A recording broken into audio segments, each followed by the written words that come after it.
Hey guys, tonight I've got a video that's been kind of a long time coming. Never heard anything bad about this, but also never heard much of any real value, I guess is the easiest way to say it. So we got the Crye LVS with the tactical cover. I think that's what it's called. We'll check. A lot of the value of this thing, I'll be completely honest, is there's no way to show it in video. All right, and that's really the base armor and how comfortable it is, which I had heard good things about, and they were all very, very true. This is incredibly comfortable, but I'll go through the features on this particular cover, and then I'll show you the base LVS, hopefully in better detail than you've seen elsewhere. Everything that I found leading up to this was like SHOT Show type footage, so very, very minimal content. So hopefully you learn a little bit more about it. If not, take it as another testimony that it's incredibly comfortable and a very well thought out system. So we'll get it on the table and go through it as detailed as we can. We'll start with it in the cover. It's not the quickest process to put in there, but I'll show you what it involves to install it into the cover, and then we'll look at the base model by itself. So stay tuned. Okay, guys, as we go through the LVS and the cover and everything, bear with me a little bit. There's a good chance that at some point in time I'm going to get something off camera that I don't intend to, and I'll do my best to pay attention to that and fix it as we go. All right, so like I said in the intro, this is the tactical cover. There's, I think, 4 or 5 covers available for the LVS. None of which are required if you just want soft armor. All right, there's an overt, I think is what they call it, that has like 3 mags up front, and then it's relatively slick beyond that. So it's kind of a misnomer in my opinion that they call that the overt, but whatever. It's neither here nor there. All right, so again, tactical cover. We've got medium LVS, medium tactical cover. I think I have the standard cut soft armor. I'll know for sure once we get inside there. So there's 2 cuts of the actual LVS itself. I don't know how well the other one plays with the covers, so I apologize for that. I made sure to get the standard, I think, which wasn't the more highly recommended one because I wanted it to play with the covers. My needs for concealable soft armor are pretty minimal. So I wanted it to work with the rest of the system, if you will. All right, so looking at the front plate bag here, this is a very, very intricately put together assembly when you look at the whole thing. All right, so the cover itself, I want to say, is right around $300, maybe $350, which is pretty steep. And then the LVS base, which includes soft armor, full cut soft armor, obviously, is a good bit more expensive. I think it's right around $700-800 street value. I did get mine used, but it was mint, so it was still pretty close to MSRP. Right. Really bit the bullet to bring this one to you guys. I paid out of pocket for all that. So, but I had heard great things and was willing to take that chance. Okay, so looking at the front plate bag, as well as this thing is put together, it does lack some features that Crye has on their docket. So I'm a little disappointed in that. There's no admin pouch on here. You've got straight MOLLE, two rows, 4 columns with Velcro on top, and then Velcro staggered, so that you've got plenty of room for ID placards or whatever. And then there are some vertical loops here, which you could mount side release buckles to if you wanted to.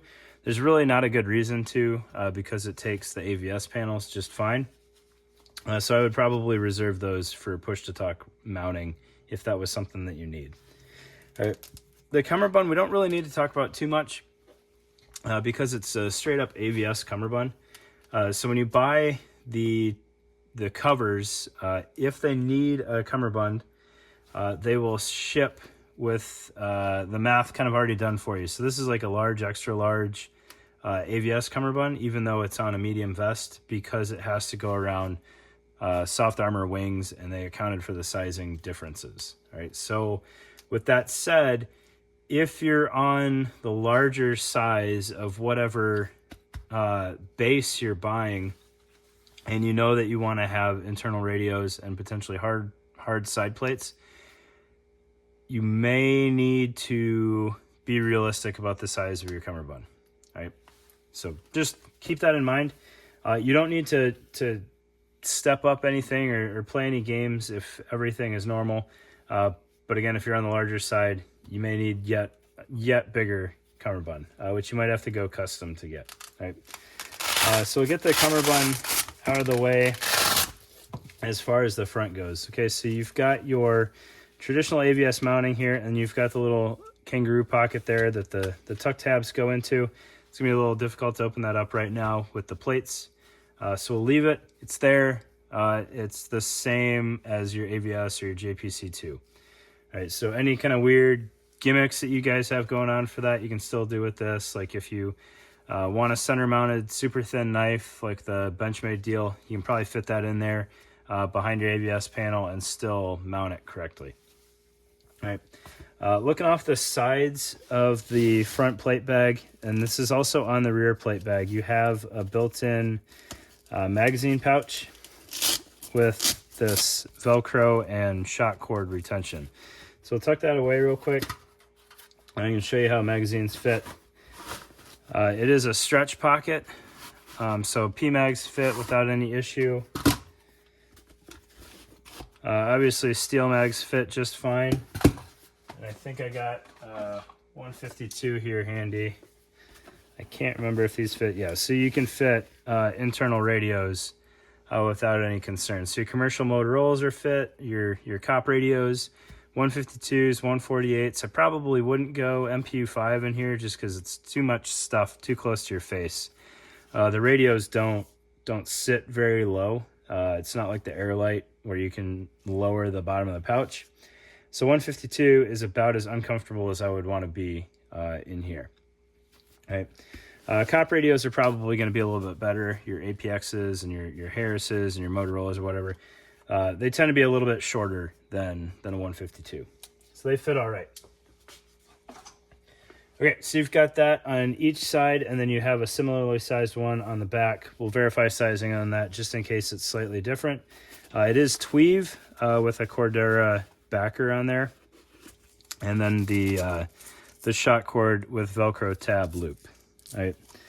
You may need to get some longer shot cord to go over your radios if you still want good Velcro continuity there, but that's really not an issue to be concerned about. Shot cord is dirt cheap, and I wouldn't steer you away just because you don't have enough shot cord.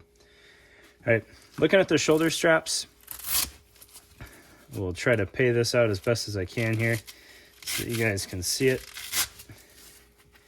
You've got a lot of Velcro overlap here, so you've got this strap that runs from the front plate bag through the Crye ladder lock there, the metal one, and then back over on itself. So this whole under assembly here is coming from the rear plate bag. So you are kind of stuck with that, but that with that in mind, you can tweak your shoulder strap here. If we undo this Velcro, you could bring this rear bag all the way up to here. If you guys know, I like to have my my shoulder straps pretty tight to get the armor up correctly. So if I've got this much leftover room, you could be a pretty small dude and still get your plates up high enough. All right. Additionally, looking at the side of the plate bag here, you can see just how much assembly goes into this. So there's stretch panels on the side for the hard plate pocket, and then the rear plate pocket behind it with the soft armor is sewn in there too. So there's a lot of intricate work that goes into putting this together and making everything line up correctly. Like you've got front plate pocket Cordura, stretch panel, rear plate pocket Cordura, stretch panel going into that, and then the whole shoulder strap assembly fitting in together. There are a lot of pieces that all meet up around here, and it's very cleanly done. This is definitely the quality and the design that you would expect coming out of Crye. Right. Your shoulder straps are lined with Velcro, so if you've got bicep armor or something coming off of there, that'll work just fine. There's Velcro inside the neck area of the front and back plate bag, which will help tie into some neck armor. So you can piecemeal this thing all the way up to full-blown assault armor if that's something that you need to do, whether your department dictates it or whatnot. Right, there's webbing tabs coming off the shoulder strap area. They're just kind of fixed in place there, so tie downs for other things. I don't know if any of the pack systems tie into this. I don't necessarily think that they would, but they're there if you need them. That might be for some auxiliary armor, maybe some secondary tie down to keep it from flying off on you. All right, we'll look at the internal of this plate bag real quick.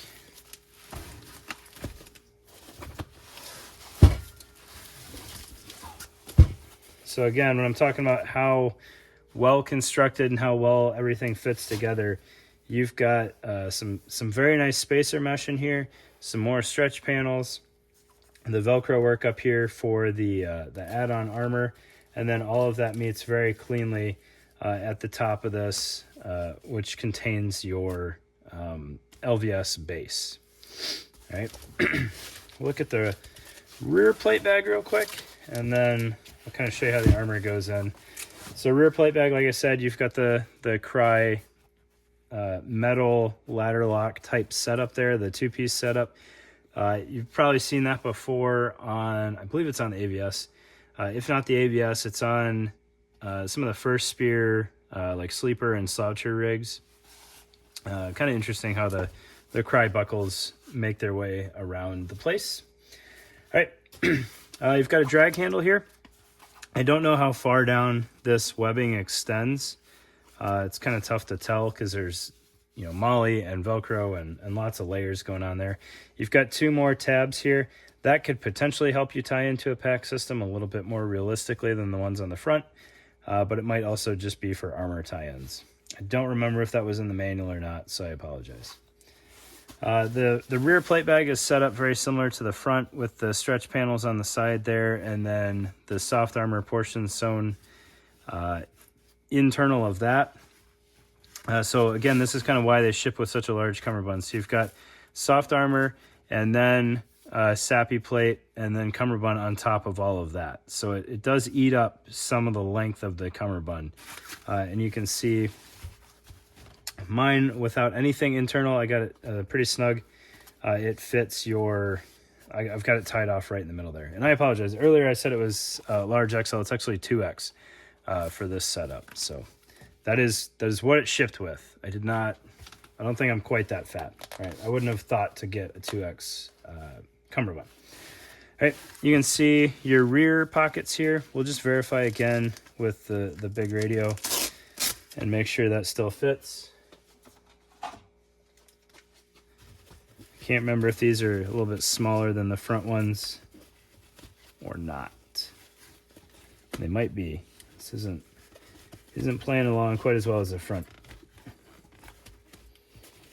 So I think these are actually a little bit smaller. It's not to say that we can't get it in there.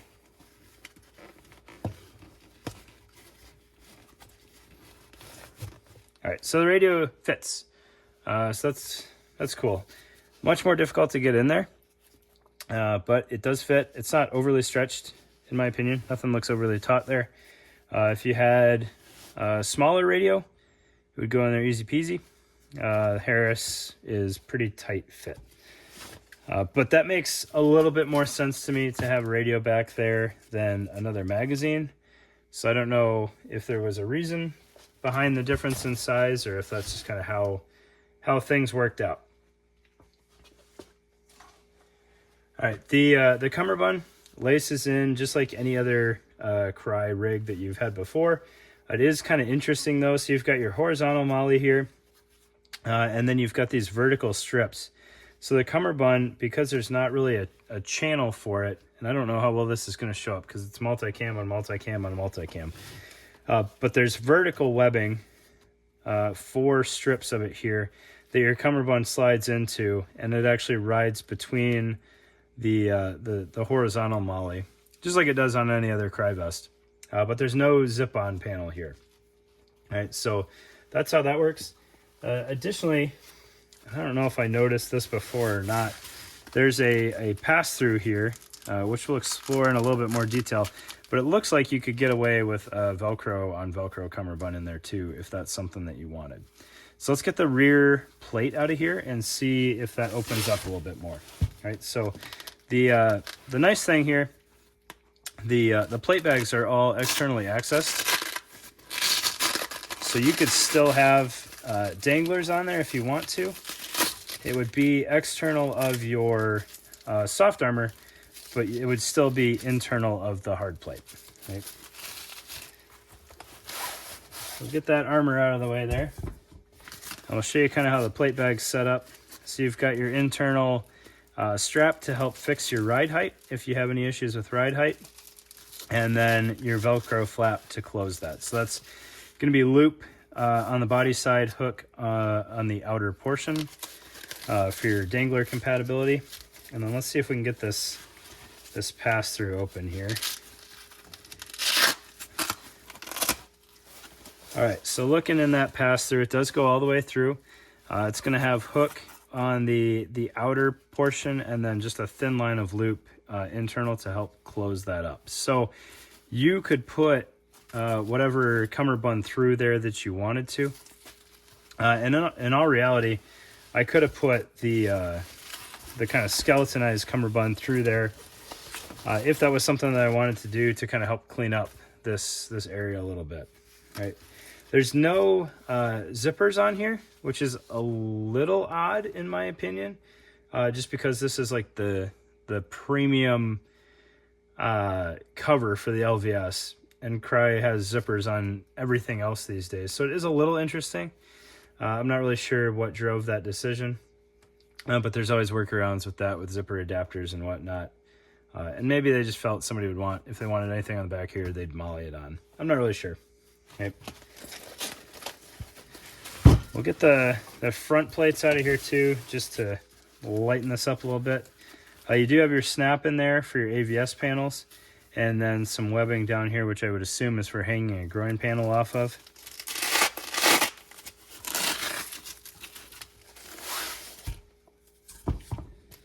And we got plate 2 out of there.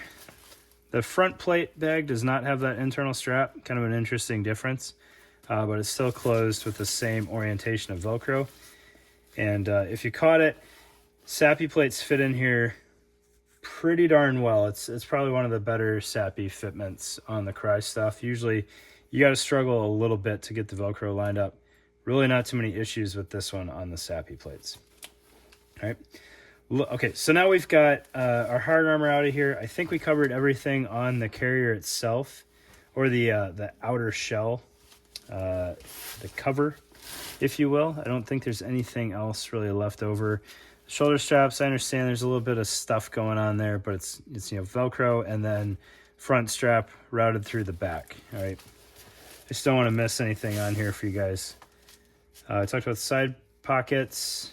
Really nothing else going on here. There's a little bit of capability for like cable routing if you want. So that's a clean pass through there. Not really intentional. It's just to kind of fit the top corners of the plates and everything and keep the designers sane, I think, so it's not any harder to sew together. All right.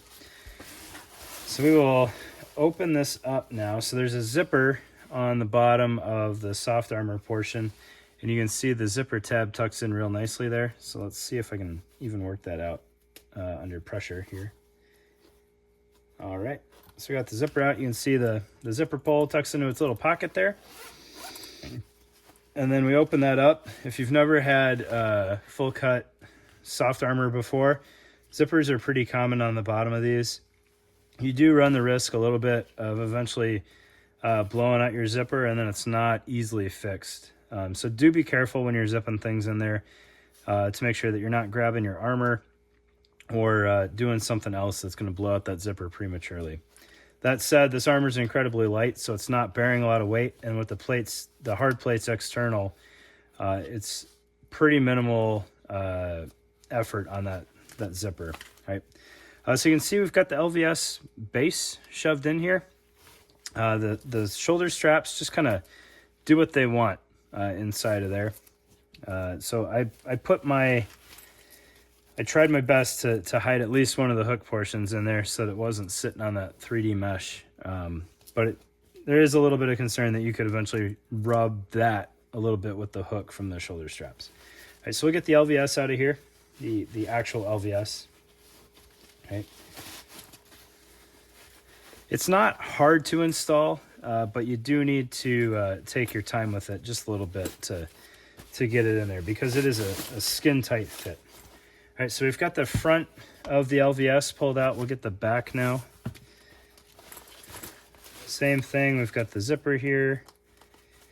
Try to work that free. Unzip it. I remembered it being a little bit more difficult to get these in here. It takes a little bit of effort to line up the wings and everything, but at least removing it under pressure is going all right. So pull that out. Sometimes these like soft armor panels will have Velcro on them to help engage with the top of the covers. But with the LVS being its own vest, it's got a little bit more strength to it. So you don't need that Velcro to help keep the top from folding over. All right, so there's the back panel. So I'm going to set this aside here. We'll get the plate bags out of the way. And then we'll take a look at the LVS itself. All right. Okay. So now the tactical cover's out of the way. And we've got the LVS base vest. So this is the patrol cut. All right. So I might have misspoke earlier. And I might actually have the more highly recommended one, and it still fits fine. I'll have to double check on that one, but if anybody knows different, call me out for sure, and I will make a note. All right. So when you buy the LVS, this is what you get. You also get the exoskeleton kind of looking frame for it, so you can store it without putting any real tension anywhere on here and potentially folding over your armor. It's a nice touch. Let me grab it real quick for you guys.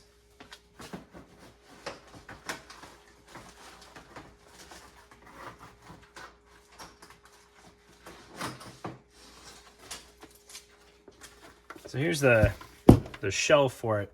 It's a nice touch, nice thought, but it's kind of unruly if you don't need it. So you can see it's got that curve in there to help keep the wings of the armor curved around your torso type shape.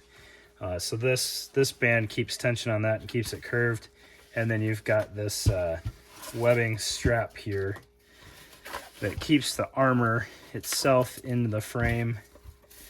And then you've got a hanger, so you can hang it up in your locker. All right, so like I said, nice touch, but it's pretty unruly to store anywhere. All right, so with that out of the way, we've got the front of our armor here, we've got the back of our armor, and the big selling point of this thing that is not easy to understand, at least it wasn't for me when it was released, is there is no outer portion of the carrier. So this is your armor in its little protective wrap that you would have on any soft armor, right? You're not going to have your bare Kevlar or whatever whiz-bang material they're using these days exposed to the elements, but they took it an extra step. They made the wrap kind of the finishing shell on this thing, and they put the shoulder straps right in there, as well as your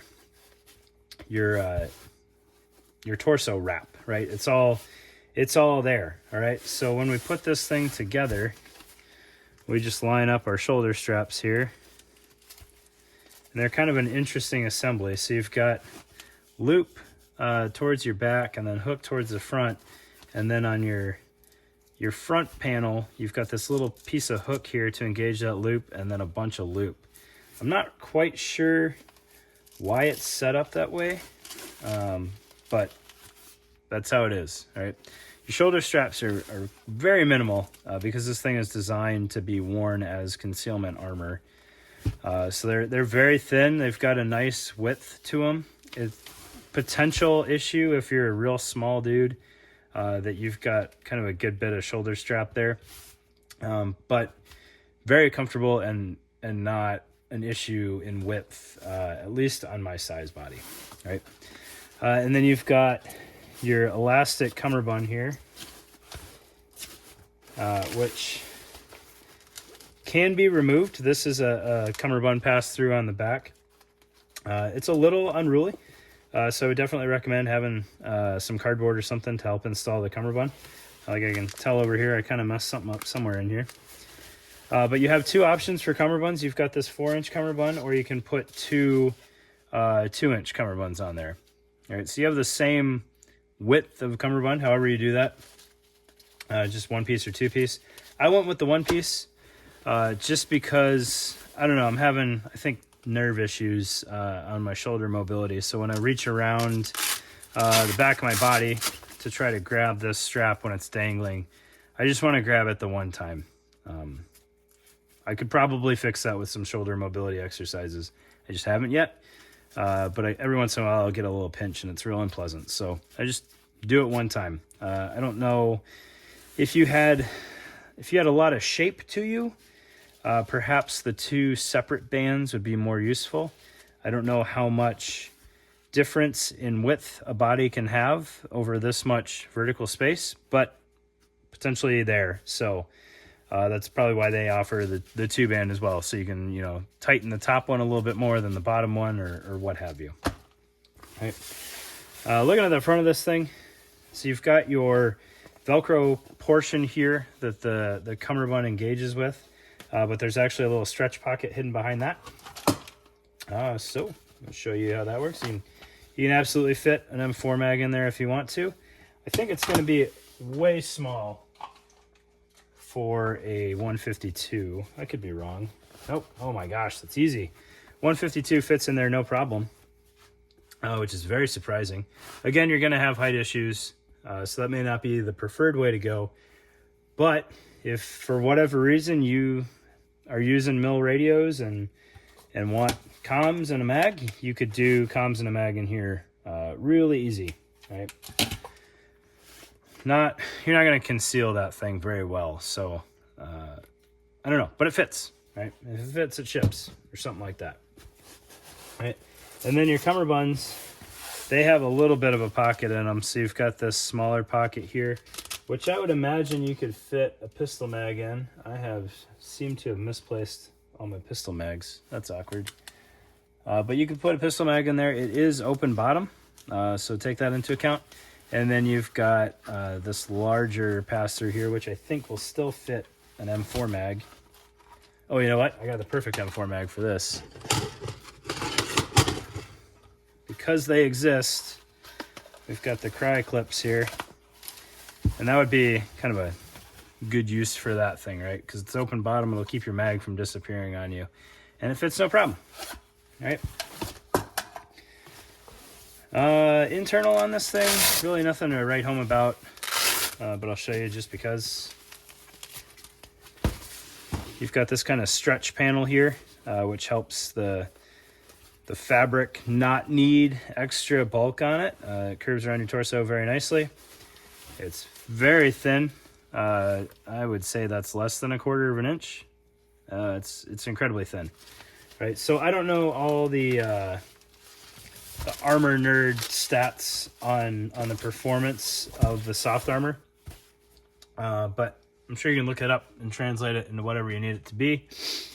Warranty period on these is going to be 5 years per the label. I got a 2020 vest here, so I got 3 solid years left on this thing, but I don't know. I know there's departments out there in the military that push soft armor way further than they should, probably out of laziness and budget cuts. But if you're buying it for yourself and you take good care of it, I'm sure that armor will serve you well for several years after the fact, as long as you store it correctly and don't beat it up, right? But yeah, that's the Crye LVS. These 2-piece, they have the same elastic configuration on them. They've got the smaller cell and then the M4 mag sized cell, just in case you were wondering about that. And the Velcro orientation on these things. So obviously this is the front of the bag. You've got this ribbon here to keep you from blowing out the elastic. That's kind of a nice touch. So really the only stretch is that little bit right there. And then you've got a big chunk of loop that engages in that cummerbund pass-through on the back. So the two halves of the cummerbund are independent of each other, running through that plate bag. So that somewhere in there, they marry up with hook Velcro inside the pass-through. And then obviously there's nothing on the other side, so you really just have to engage the one side. Hopefully that made sense. I kind of rambled a little bit there, but this thing, super duper cool. All right. Like I said in the intro, the videos that are out there are not overly helpful in really selling this thing. It's definitely a tough pill to swallow because you're looking at an $800-ish initial investment for the soft armor and then the outer carrier itself. Now, if you're coming from the plate carrier world, it's exorbitantly expensive.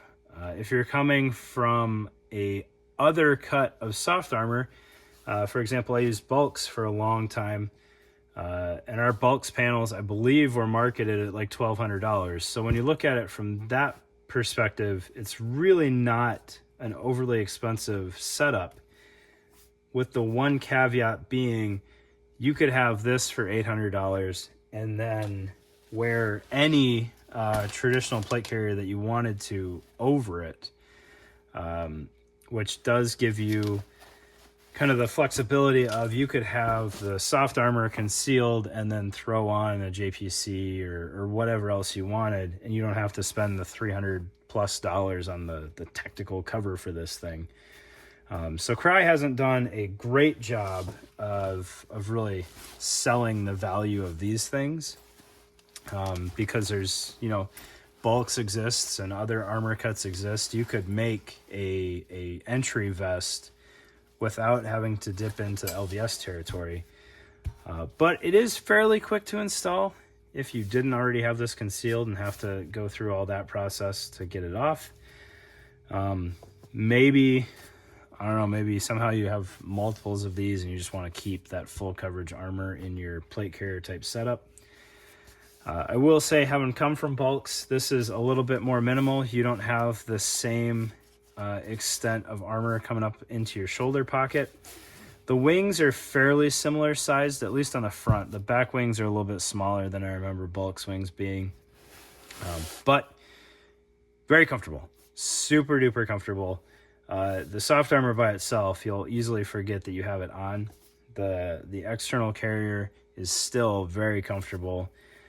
This soft armor, because it's so thin, doesn't give you quite the same impression of having some padding on as some of the other soft armor out there, but that wasn't an issue at all when I was wearing this thing around. And I wore it around a lot, as much as I could get away with not needing to wear armor anymore, just to get a feel for it. Very comfortable. I think you could ruck with it if you had to, without too much issue, because there's really nothing, there's not a lot of bulk in the system, and it's not adding anything that would get in the way of the ruck. Your wings are not huge. They kind of fit very well. They just protect your body from that 1M4 mag. It would be kind of neat if they had that same stretch pocket somehow on the back here. But I'm sure if you needed to, you could finagle kind of a wingman type pouch in here to get something if you needed, I don't know, more magazine storage or something on that back plate. But when you're wearing it concealed, you really don't need it. Yeah, I don't know. I guess the only thing really up in the air is the performance of the soft armor. I trust that Crye's got pretty decent armor that they're selling with their label on it. But I could be wrong. There could be better performing soft armor. So that's the Crye LVS. I realize this is a very long video at this point in time. I appreciate you guys for sticking around. Hopefully you learned something. And as always, I appreciate your time. Thanks, guys.